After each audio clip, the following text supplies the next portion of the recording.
வணக்கம். இது தமிழும் சீதாவும். இன்றைக்கி நம்ம பார்க்க போகிற டாபிக் குற்றியலுகரத்தின் 6 வகைகள்.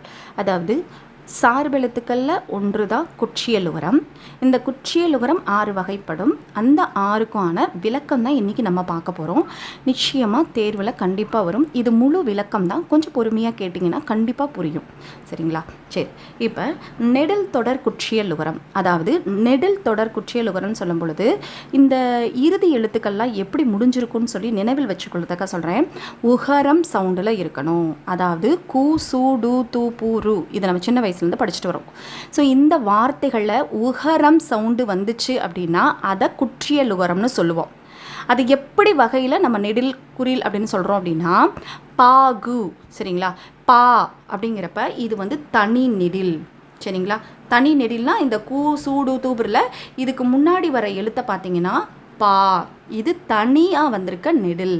ஸோ இது இப்படி தனி நெடிலோடு உகரம் சவுண்டு வந்துச்சு அப்படின்னா அது நெடில் தொடர் குற்றியலுகரம் ஃபஸ்ட்டு.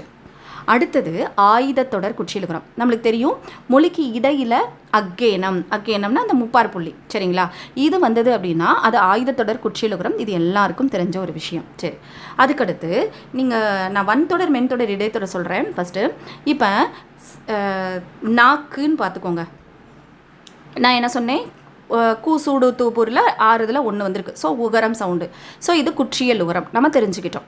ஸோ இந்த குற்றியலுகரத்துக்கு முன்னாடி இருக்க வார்த்தையை ஃபஸ்ட்டு பார்க்கணும். இக்குன்னு இருக்குது. சரிங்களா?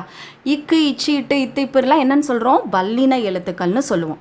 அப்போ இந்த உகரத்திற்கு முன்னாடி மெய்யெழுத்து வந்தால் அது எந்த மெய்யெழுத்துன்னு பாருங்கள். சரிங்களா? இது வல்லினம். அப்போ இது வன்தொடர் குற்றியலுகரம். ரொம்ப சிம்பிள் தான். இந்த கசட தபரில் மெய்யெழுத்துக்கள் வந்துச்சு அப்படின்னா அது வன்தொடர். சரிங்களா? அதே பார்த்தீங்கன்னா தெங்கு, அடுத்தது பாருங்கள், தெங்குன்னு வந்திருக்கு. இங்கு. சரிங்களா? இந்த உகரம் நம்மளுக்கு குற்றியலுகரம்னு தெரிஞ்சு போச்சு. ஸோ இதுக்கு முன்னாடி இருக்க வார்த்தை என்ன?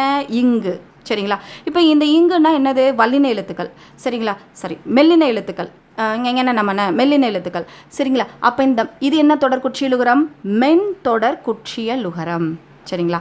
அடுத்து அதே மாதிரி பார்த்தீங்க அப்படின்னா நம்மளுக்கு செய்து. இந்த செய்து இது என்னது? கூ சூ தூ டு புரு, தூ வந்துருச்சுங்களா? அப்போ இது குற்றியலுகரமா? அப்போ இதுக்கு முன்னாடி என்ன எழுத்து இருக்குது? இ இருக்குது. அப்போ இது என்ன எழுத்து? இடைத்தொடர்.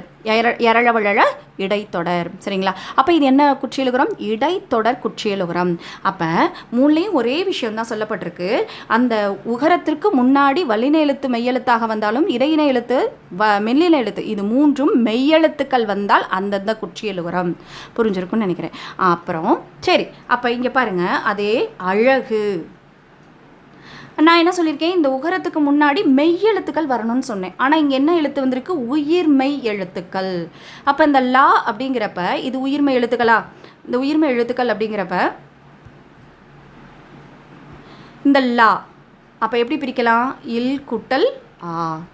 அப்போ இது என்ன எழுத்து? உயிர் எழுத்து. அப்போ இது உயிர் தொடர் குற்றியலுகரம். நல்லா தெரிஞ்சுக்கோங்க. சரி, அப்போ இங்கே ஒரு டவுட்டு நம்மளுக்கு இங்கே வரணும். அப்போ இங்கே பாருங்கள், இதே இதில் பார்த்தீங்கன்னா இந்த உயிர் தொடர் குற்றியலுகரத்தில் ஒரு எக்ஸாம்பிள் இருக்குது பாருங்கள். பாலாறு. நீங்கள் நினைக்கலாம், லா இருக்கே, இல் கூட்டல் ஆ, அப்போ இது நெடில் தொடர் தானே வரணும் அப்படின்னு நினைக்கலாம்.